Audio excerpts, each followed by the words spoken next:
Bom dia, boa tarde, boa noite, sejam todos bem-vindos a mais uma edição do podcast BraFIP IdeAr, lugar onde ideias se transformam em ações. Boas ideias podem se tornar projetos executáveis. Esse é um podcast diferente e especial. Hoje nós teremos um convidado aqui, o podcast será transmitido ou conduzido em inglês, então vocês vão ter que me aguentar falando meu mau inglês. Trazemos aqui um convidado muito especial, que tem uma experiência incrível de atuação no mercado de investimentos especificamente, mas traz uma dimensão mais ampla do que é o investimento nesse ecossistema de inovação. E iniciando agora, good morning, good afternoon, good night, whatever you are, and whenever you watch this video, this is BraFIP IdeAr podcast transmitted in English for the first time, and today, we have a special guest that is with us to talk about Latin America innovation ecosystem. So before going deep into that, so your speaker, my name is Marco, known in the market as Mac. I'm BraFIP with as a marketing director. I act into the ecosystem also with ABMEN, Association of Business Mentoring, which is our partner on this journey. And BraFIP is a nonprofit association that puts together several entities making the triple Alice to work. So we have government, academia, and the private sector going together into a collaborative, cooperative innovation ecosystem. We have an event that happens yearly called INCO Day, International Cooperation Day, that will take place in this year in December in Belém, do Pará, at the north of Brazil. That will be the host of the COP meeting next year. So it's a very special place to be together and provoke the innovation in the north of the country. But today we are going to fly around and go outside of Brazil. And our guest today is Roberto Melo. Roberto Melo is president of Escala Latam. And with no further ado, Roberto, welcome to BraFIP IdeAr. Hey, Mac, it's a pleasure being here. Fantastic to collaborate with you and BraFIP on all these initiatives to build entrepreneurial ecosystem. So it's a pleasure being here today. Thank you for the invitation. Thank you for making the time to be here. I know that your life is a lot busy. You've been traveling around and all over the place with business and deals. So thank you very much for making the time to be with us today. It's an honor to be here, and I hope my English doesn't hurt your ears. So, and bon dia, my Portuguese is also limited, so I appreciate that we can do it in English. So fantastic. Yeah, okay, very good. So let's do our best to do the English and doesn't hurt the ears of everyone else watching this one. We will start here, jump start into this content today. So this is a free conversation, as we talked before, and this is a place that we sit together to take a cup, and yours is there to have some coffee and talk about the subjects of interest. So we've been walking with you for a while. But the audience doesn't know. So first of all, tell us, Roberto Melo, by Roberto Melo, who you are, where you come from, tell a bit about your story, and ultimately, who is Escala Latam? Yeah, thank you, Mac. Fantastic. Yeah, well, just to let people know a little secret about me, I am a serial entrepreneur.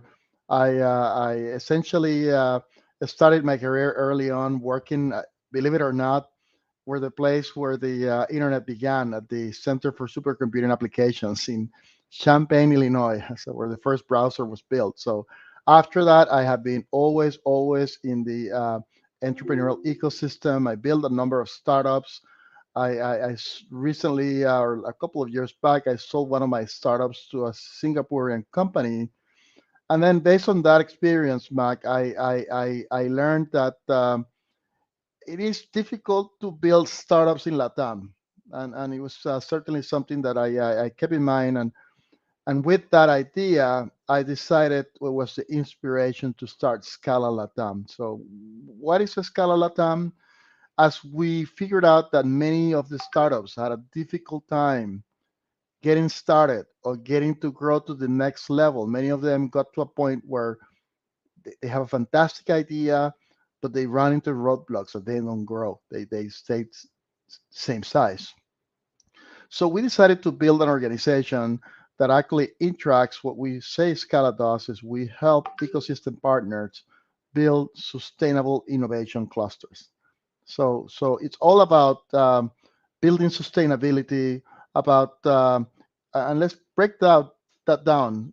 Sustainable open innovation clusters. So first part, the part of being innovative and sustainability is to create and generate new ideas based on industry needs, but then at the same time considering the sustainability or the long-term impact of those ideas into the future.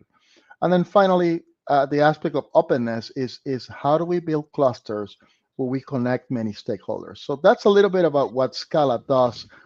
In essence, we also not only we're based out of Panama, but we not only connect all these ecosystem stakeholders with Panama, but we also interact with other entities like BraFIP and others throughout all of Latin America. So we feel that this interconnection of different ecosystems creates a fluid aspect of the ecosystem and helps build and create new scalable startups out of our initiative. So that's a little bit of what we do, Mac, in general terms.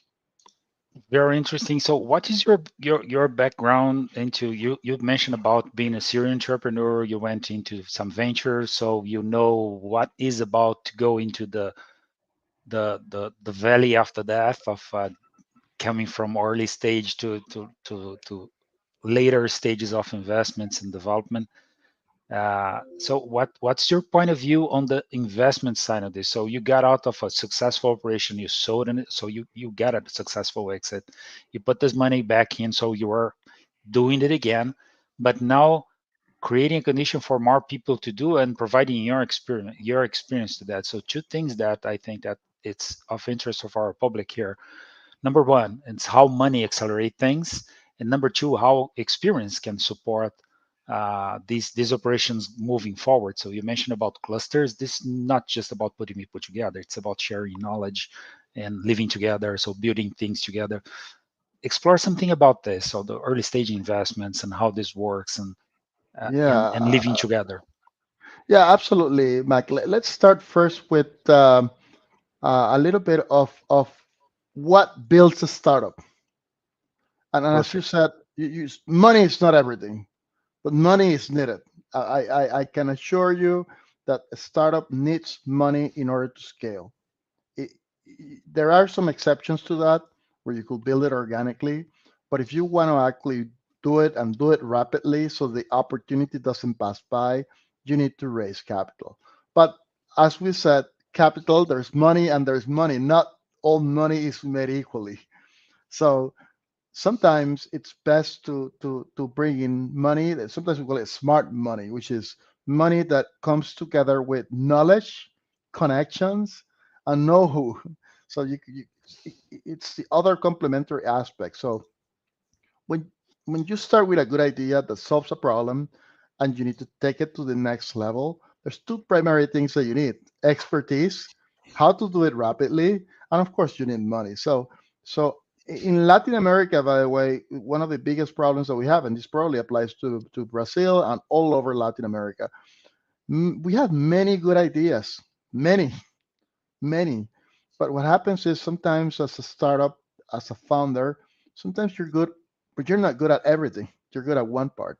You may be good at developing, or you may be good at sales, or you may be good at marketing. But generally speaking, you don't know it all. So two things that the founder in an early stage needs to do is he needs to build his team. He needs to be knowledge, either expert mentors to complement what he's doing and to complement his own skill. This is very difficult when you do it as you said together, where we're cooperating, when you're building bridges, when you're actually co-living potentially, when you're bringing all these actors together, you want to bring this expertise. Why?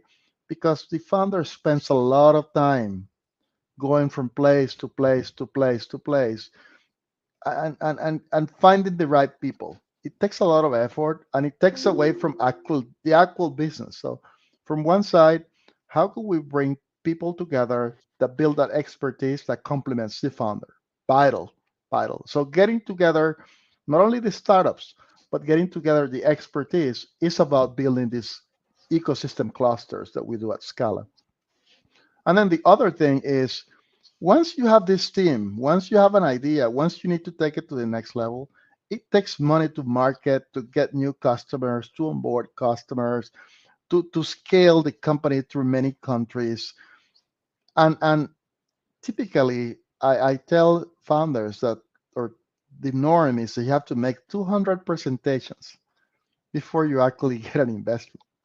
200. So you have to have a lot of patience throughout the entire Yeah, process. You have yeah. to, you will get many no's before you get in a yes.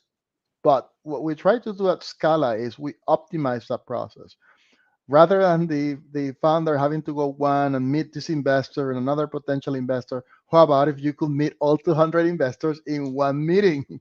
So it's about putting all the people together in one meeting and then also making sure that the startup brings the right material to the investor and he's prepared for that first session so that he can get him to funding faster. So really by combining expertise and money, we feel that we lower the risk of a startup. So startups will fail. It's normal to fail, but we lower the risk of failure by putting all these things together. And that's a little bit of what we do at Scala in that process on that early stage.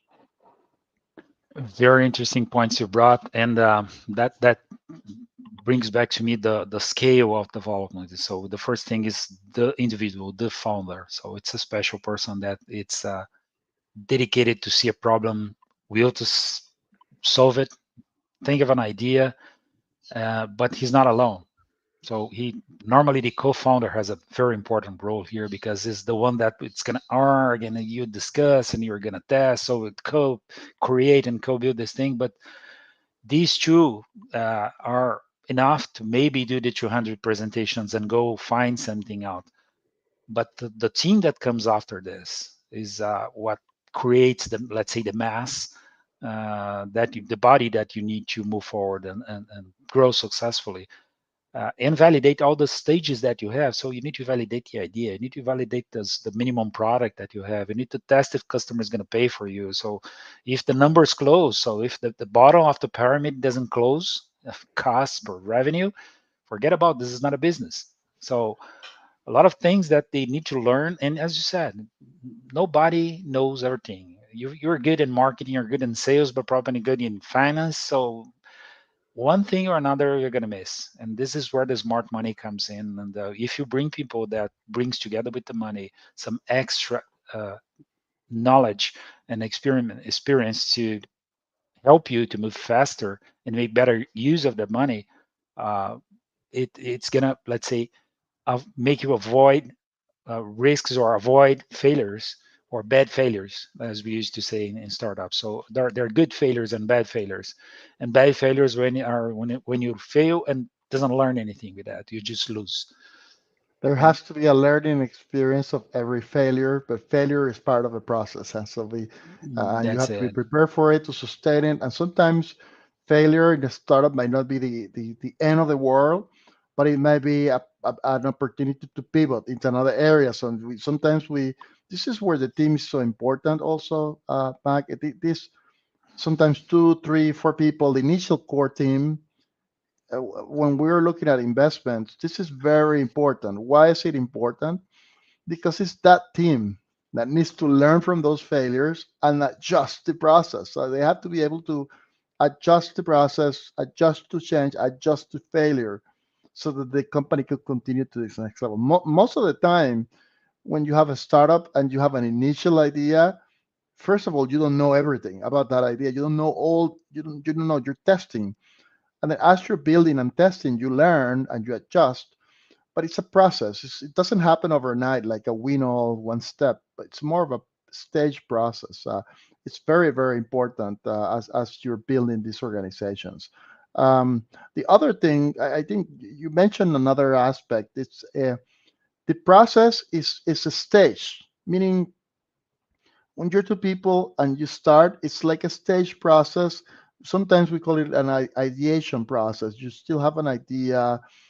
The most important part of that idea, in my opinion, is to make sure that it solves a problem that is sufficiently large, that it has sufficient scale. So the combination of those two are you, I see a lot of founders, they tend to build technology, but they're not thinking about who's going to use it, who's going to buy Yeah. it. And they get lost on the way. They get lost on the way completely. Spend a lot of money, but they don't get anywhere.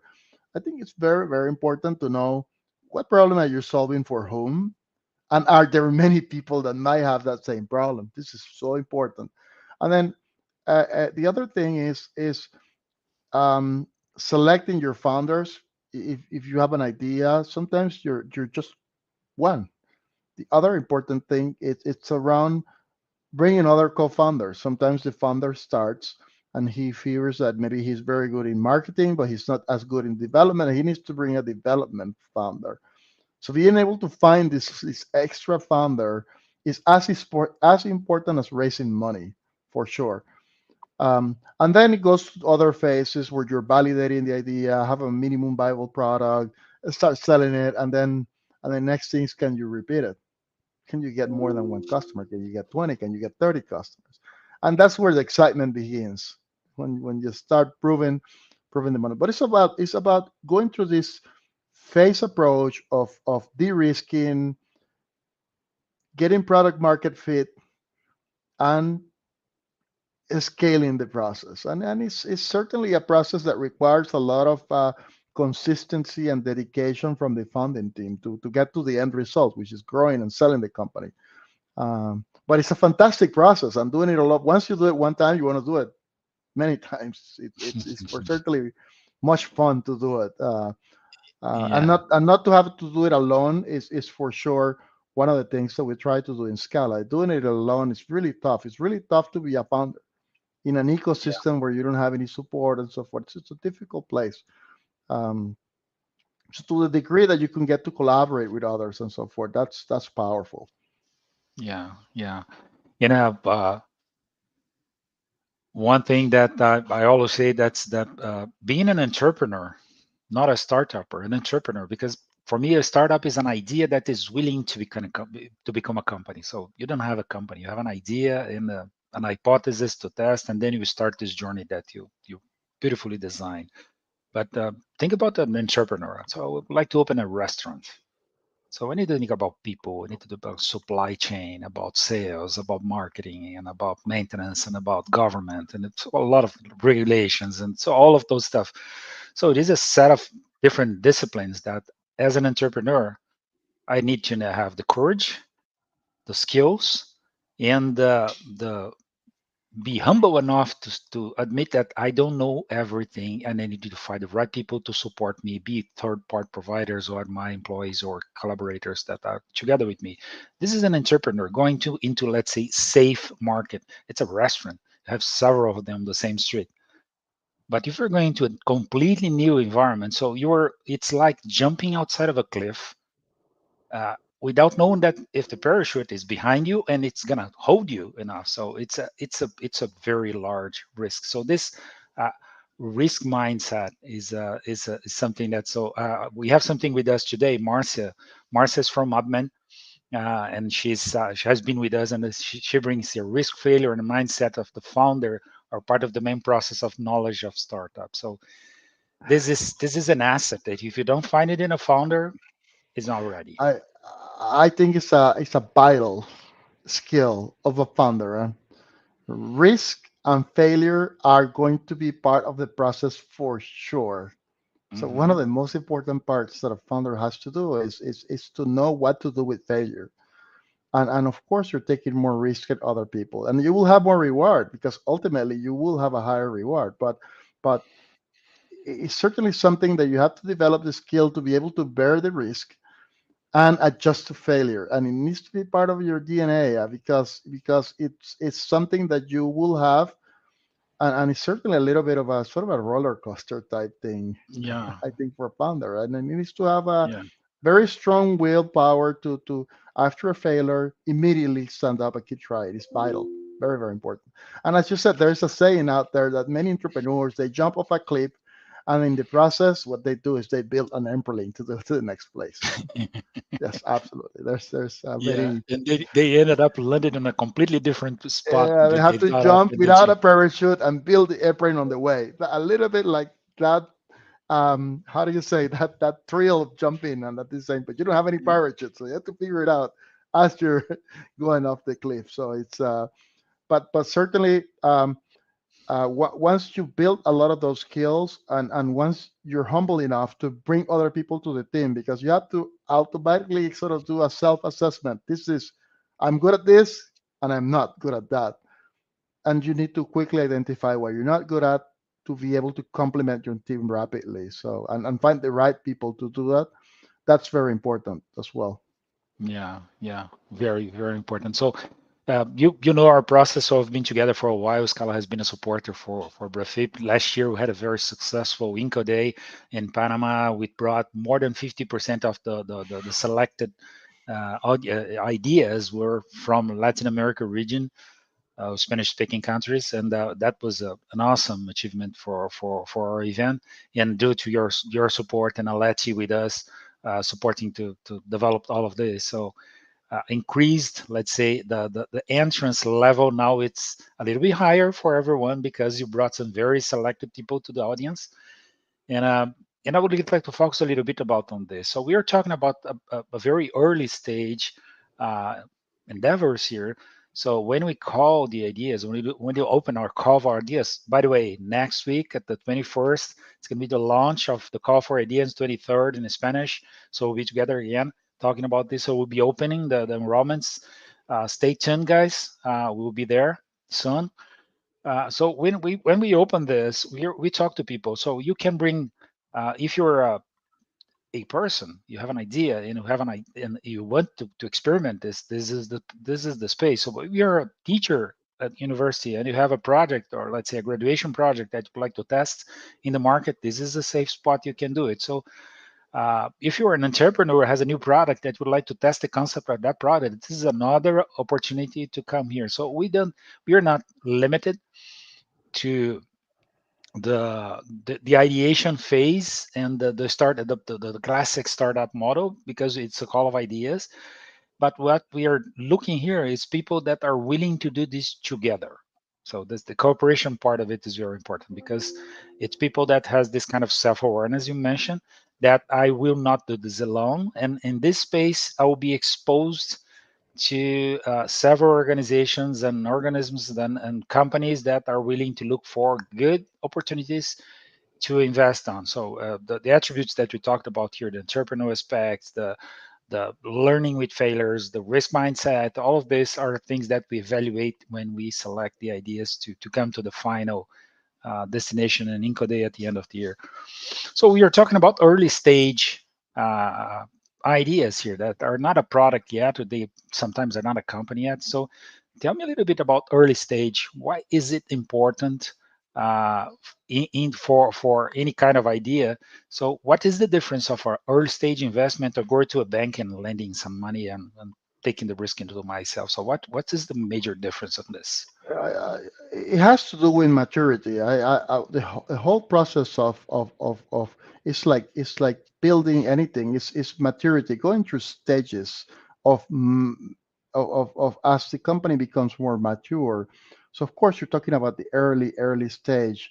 At the early stage, the first part is the team has to have this ability of I will say uh, create, test, validate, repeat. So in essence, in the very early stages, you have an idea, and you need to at the fastest speed possible, you need to create what we call a minimum viable product of that idea, and you need to test it. You need to test it to validate to whether you have hit it, whether this idea solves a particular problem for someone, and to see if that problem is something that could be replicated. So the early stages, at least when you're looking at investing capital, you are investing primarily in two things. One is if you have a thesis of an idea, how validated is that idea? How close is the idea to being able to prove somehow that it fixes some problem,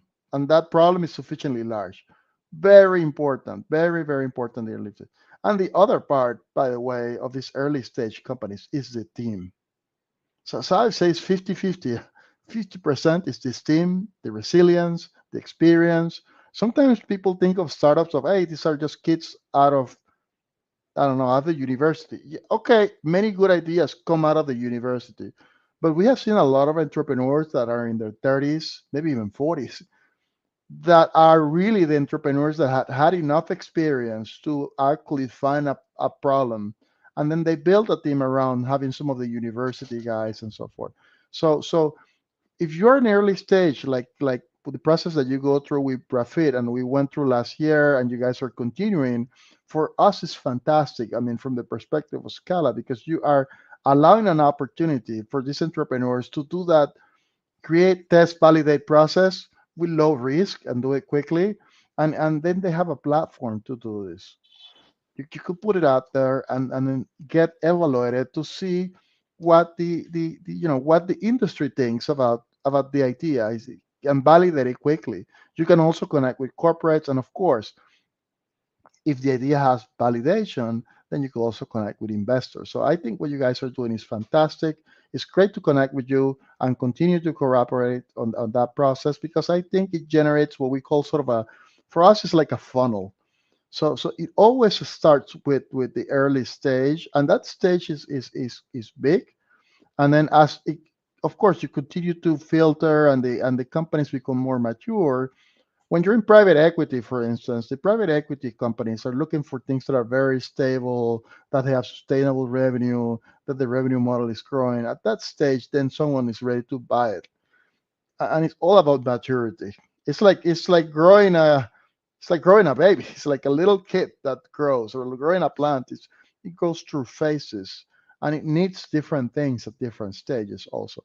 But on the idea stage, I think the most important part for the founder is validate quickly and repeat. So adjust the model and repeat. Get feedback from that validation and adjust it so that you can repeat the process. But you probably need to repeat it a couple of times until the idea becomes like a final viable product that could be financed on an angel stage, which will be sort of the first round of financing. And to the degree that you could do that quickly, it saves a lot of money, effort, and peace of mind of the founder too. So you need to, learning how to do that quickly is very important. Very interesting. I will invite you to go through the process that we have here. You mentioned about what we are doing. So this is the timeline that we have already in place. So as I mentioned, in May 21st, next week, we are going to launch, we are going to open the enrollment. So stay tuned. So we have a special webinar next week, one in Portuguese and another one in Spanish, to open to the community so you can get your ideas with us. Doesn't matter if you're an entrepreneur or a single person or a teacher or whatever that has an idea that is willing to solve a problem that is, as Roberto mentioned, large enough to call the attention of the audience. Come, and we are going to evaluate everything that you said through a process that we have. We designed a process with 7 aspects that evaluate the innovation aspects, and things like intellectual property, and several attributes that shows if that idea is investable, and if it's in a way that can cooperate or accept cooperation from different directions, not only on the investment only roadmap. But this evaluation stage will happen, and will end up on August 18th. So we have a time here that during this time we're going to be calling a lot of different people on this podcast to tell you uh, to innovate and how to do and bring you support.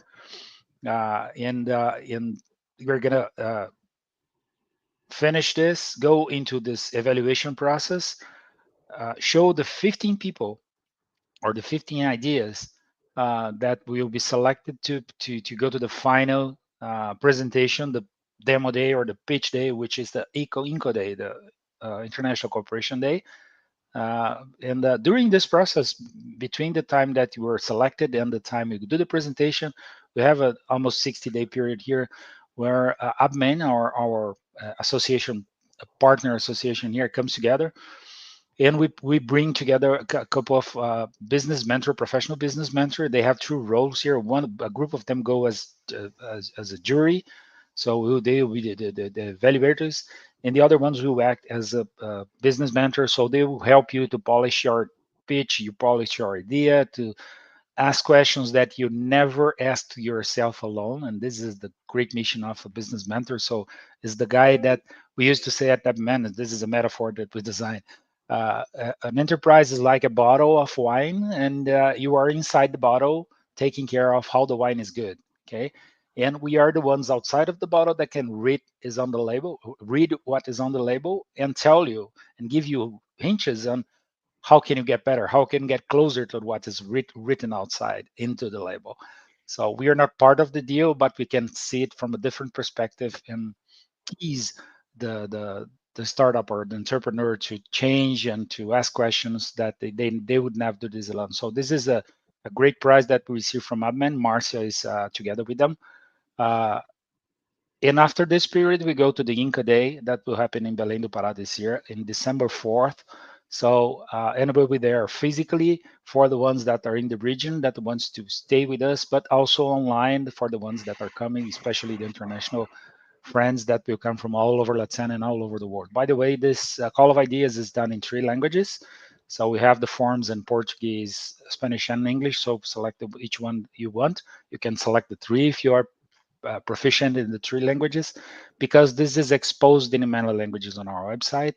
And this is the ultimate location. So when this ends, after Inca Day, what happens that is going to be part of the a idea portfolio, which is our shelf of ideas since the beginning. This is the 8th session that we have. We have several ideas up there.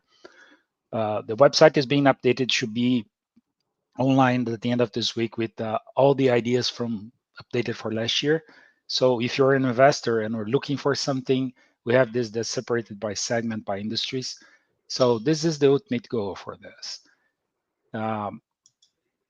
This is very interesting, Mac. I think for the entrepreneurs, what the process that you guys do, particularly when the 15 selecting ones are going to receive the mentoring prior to the preparation of the final pitch day, that's fantastic. I mean, that's super ultra valuable. I mean, if I'm a founder out there and I have an idea, I think this is something that needs to be taken advantage of, and it take you to the next level for sure. Yeah, So it's a that's it. process, and it's very structured, and the fact that you're bringing these experts worldwide to help each of the startups is fantastic.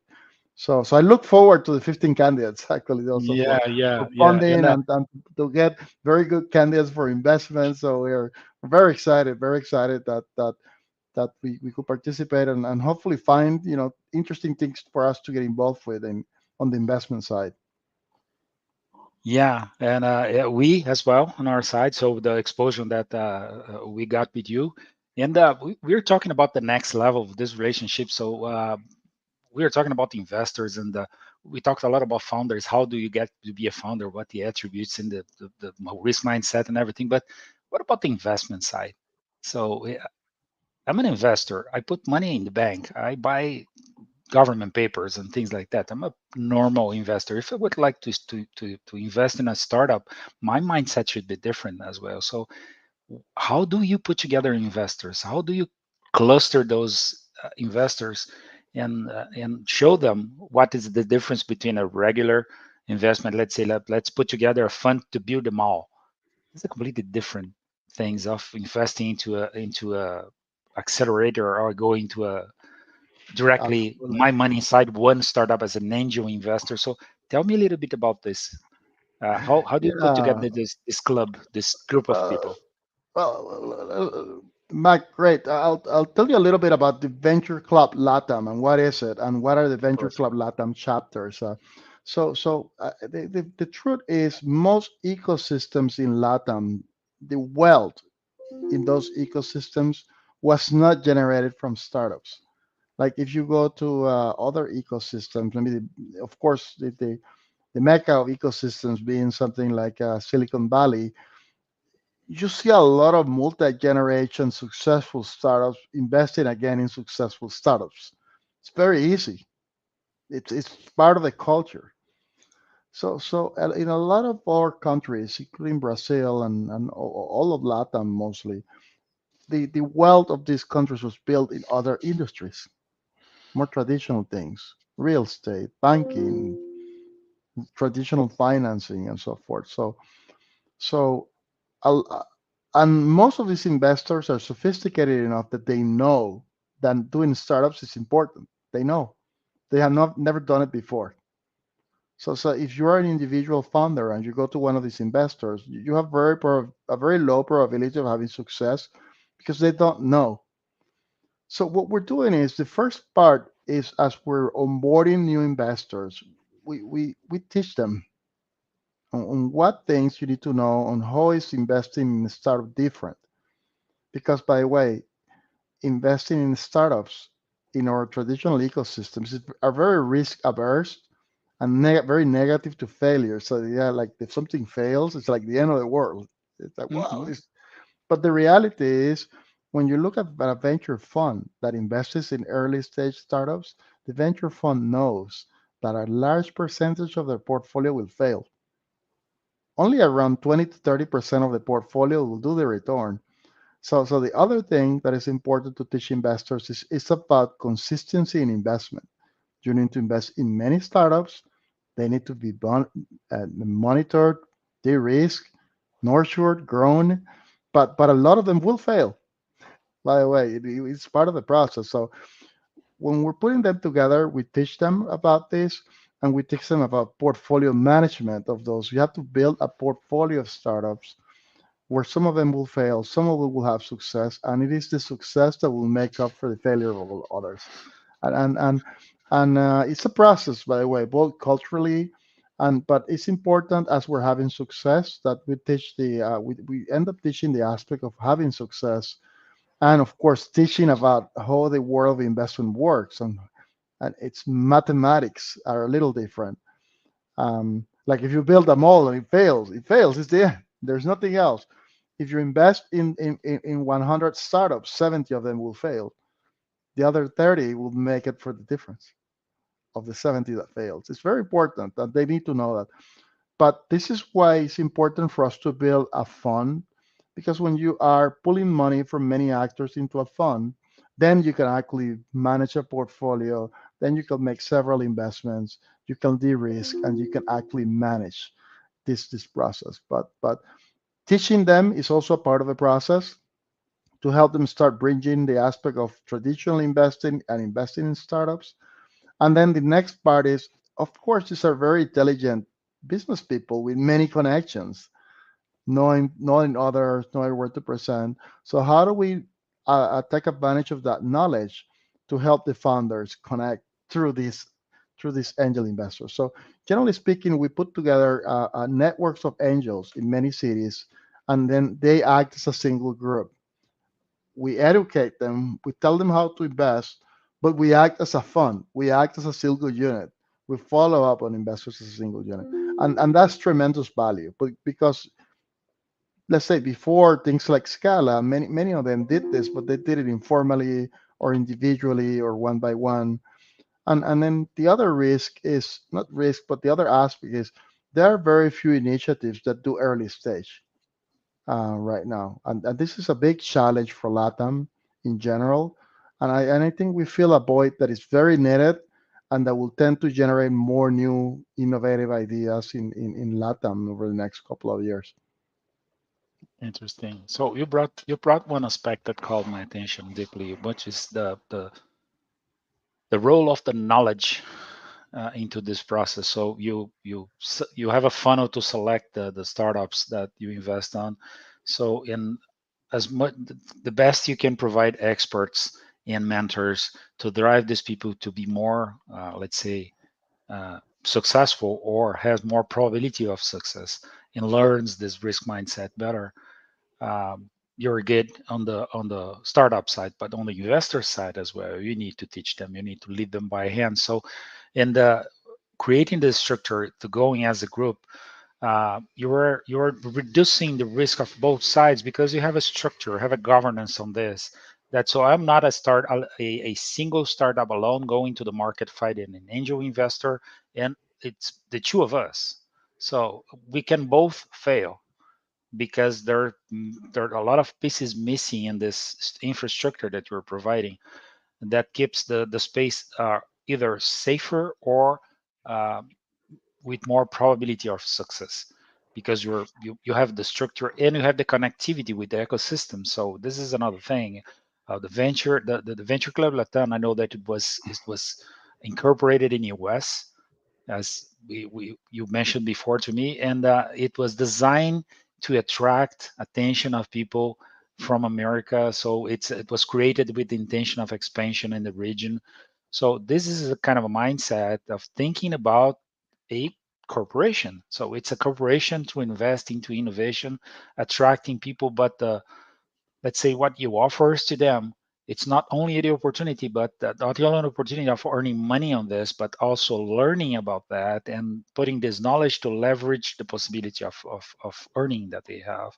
So I think that this is a very strong differential, and this is intention of start talking about also how can you help? How can we help you in Brazil? So how can we talk about this together? How would be a chapter? So if we'd like to decide to open a chapter of venture Club Latam in Brazil, what are the roles of these? Who would be interested? So investors will be watching this, and will be promoting this around. What would be necessary to have put together a chapter? BraFIP and Escala Latam are talking about this, and if the investors want to join, what are the perspectives that we have on this? Yeah. A couple of things about a chapter is as we're building chapters in many cities, Mac, what we're looking to do is to interconnect those chapters. So if you look at South America, when we talk about startups, and it happens in Brazil, since Brazil is so big, sometimes startups will think about primarily working domestically.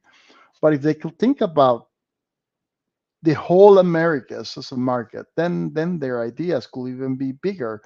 So the idea of building a chapter is to start to create this flow of how could you go to other Latin markets and ultimately the US, for instance, for a chapter in Brazil. And then the first step in creating the chapter is to get an initial set of founder investors that are interested in getting involved into this aspect. And of course, the aspect of investing into the ecosystem and investing in startups is not only an investment because it will give you a financial return. Yes, it will give you a financial return, but it will give you much more than a financial return. It creates impact, it creates jobs, it creates startups.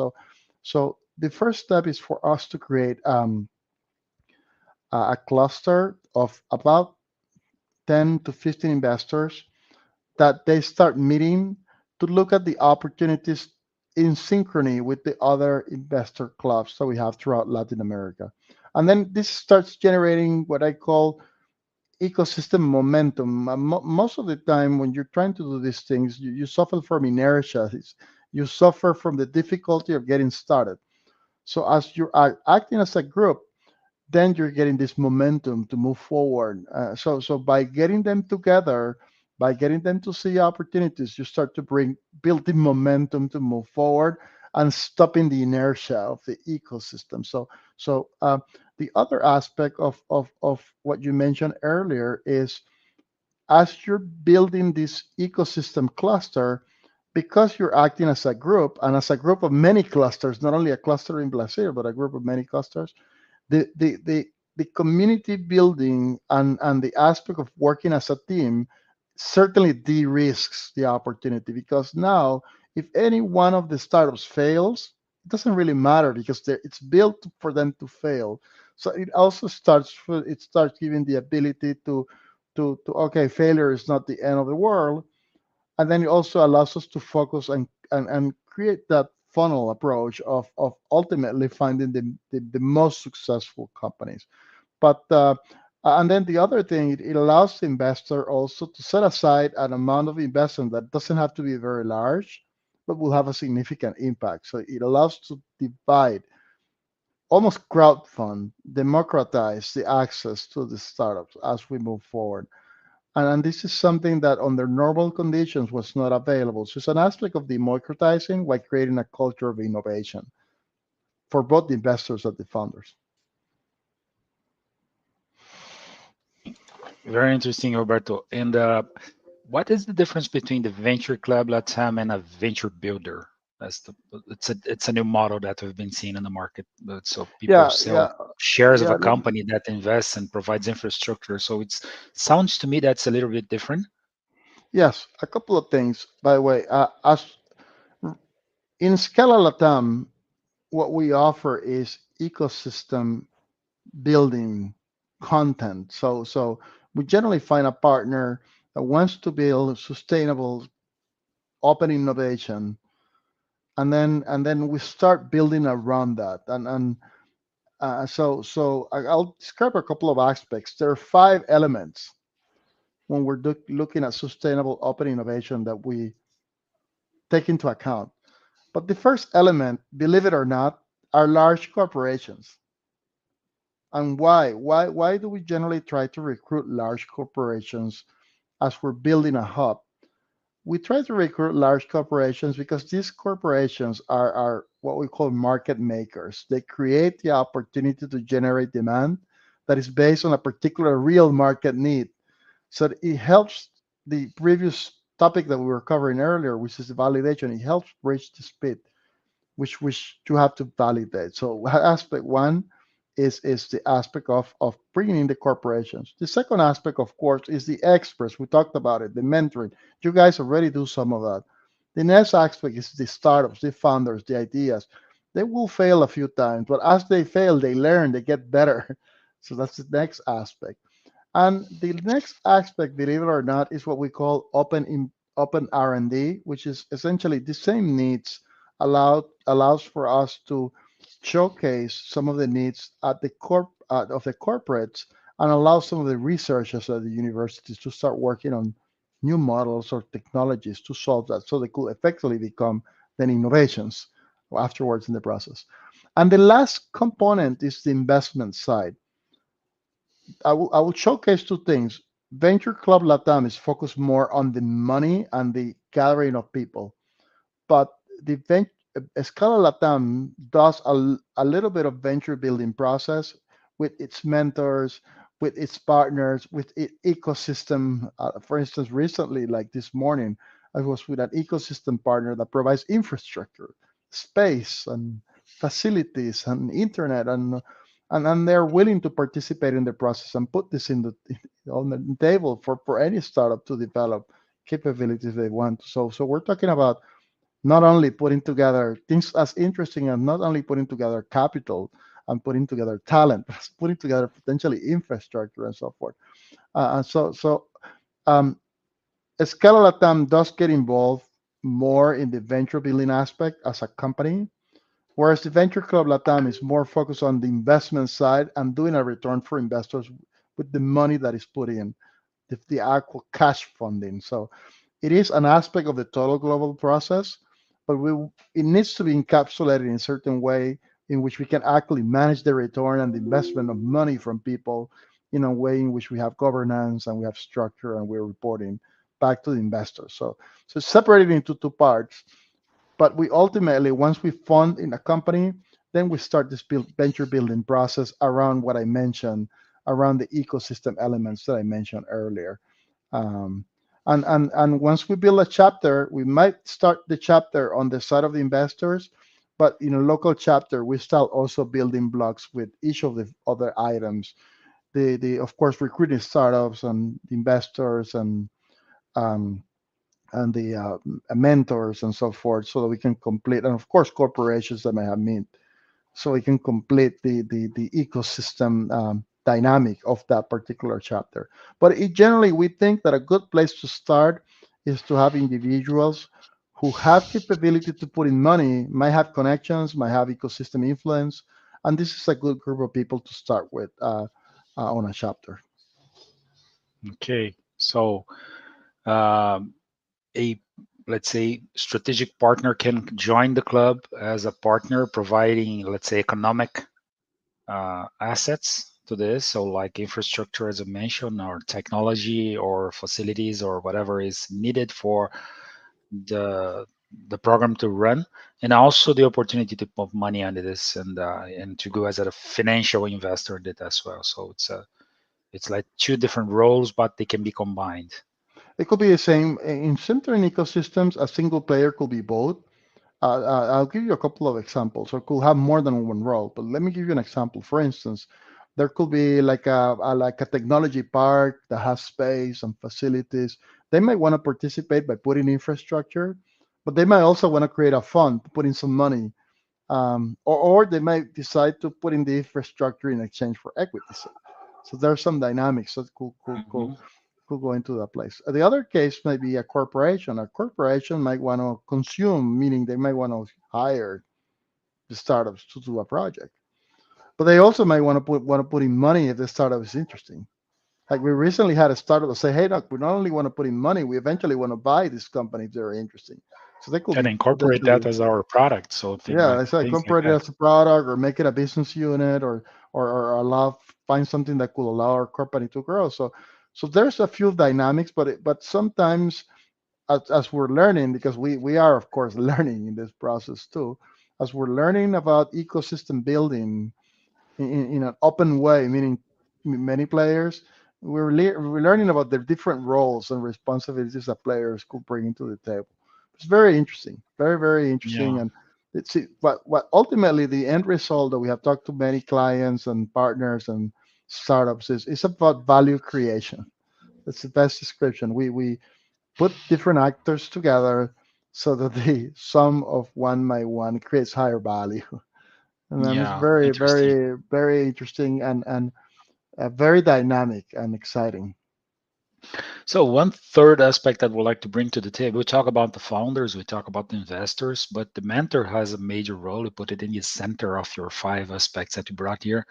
And Hmm. at that man, we understood that the business mentoring methodology that we created was designed uh, several years ago, more than 7 years ago, with this point in mind. So the rate of failure of the startups was too high, and the investors could not help the founders as much as they would because they are part of the game. So they would, let's say, try to lead or try to drive the business to the direction they thought would be the best, but that's not necessarily the proper innovation mindset that should be in place.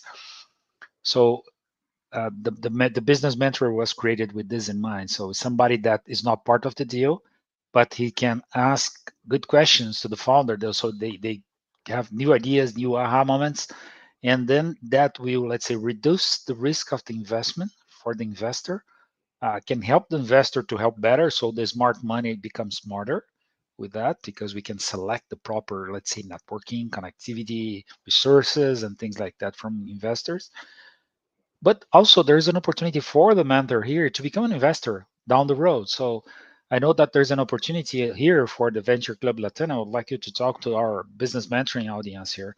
So, what are the opportunities? What are the odds that we have to become a mentor in this program that can lead to become part of the deal and part of the fund and have some equity or I, something like that? I think it's something that we have talked about back then. Is very important. And again, as I said, different actors in the equation, specifically the mentors, who have many roles, but the mentors are most important because most of these companies, particular startups, are what I call asset light, are organizations that are not heavy on assets; they're heavy on knowledge, and the mentors are the ones that bring that knowledge. It's the mentors that introduce that knowledge into this startup. So there's two things that we are evaluating. Of course, a mentor could become a part of a venture fund and put in cash and become an investor. They can do that anytime.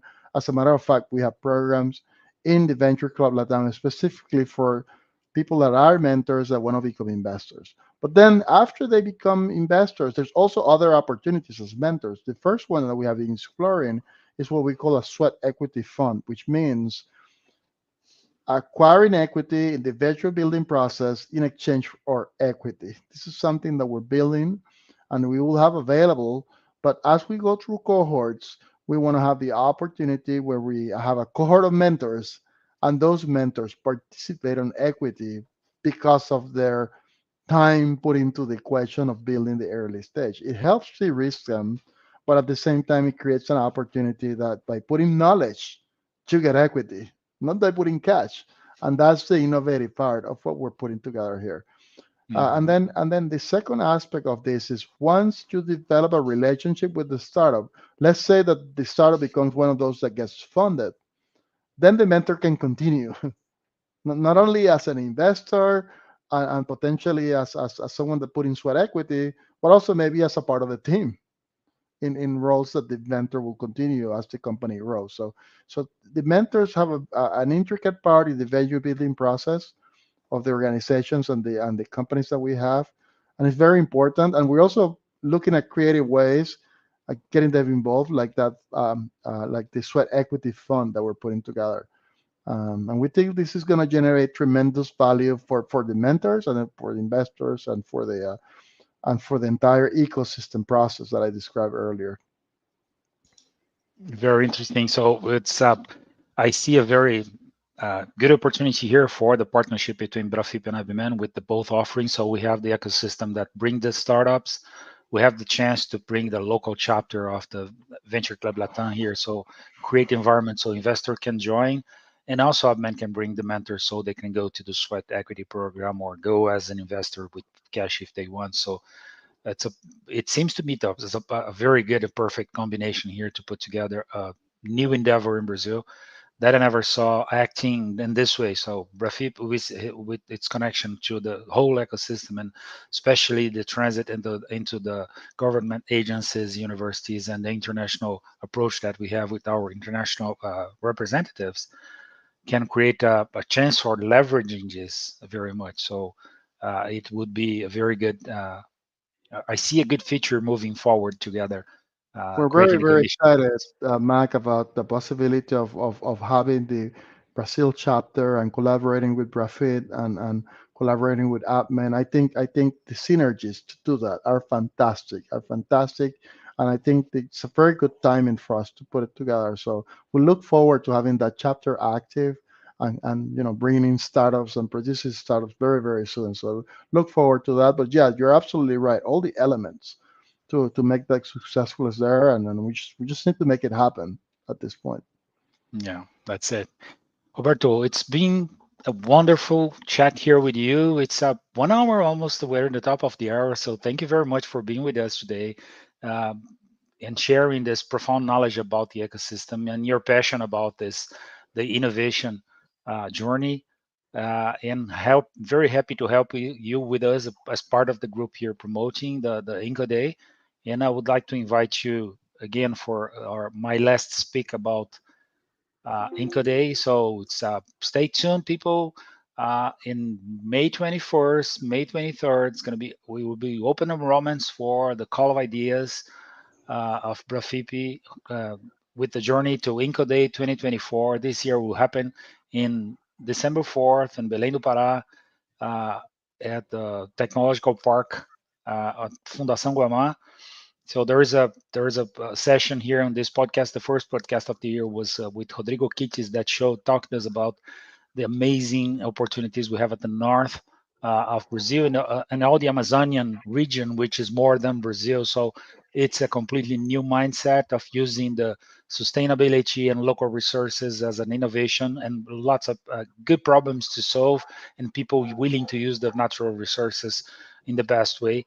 And with the COP conference coming to Brazil next year, it's a perfect place to start a conversation about that. So I invite everyone to stay tuned to be together with us. If you are an entrepreneur, a citizen, a professor, or a startupper, you have an idea, you would like to expose yourself, this is a chance you have to be on our portfolio ideas or portfolio ideas and to be there forever on our website and with our support promote you all over the place and with our good and great partners as Mr. Roberto Melo that has been here with us. So Roberto, thank you very much. Your last words and inspiration Mac, for our it's audience. been a pleasure. It's always fantastic for me to share, a passion about what we're doing and the impact that we can make. And certainly with Grafit, it's always fantastic to collaborate I look forward to the Inco Day later in the year, and looking at those bright ideas that I'm sure we're going to find there. So looking forward to that session. And then again, looking forward to our collaboration, Max. So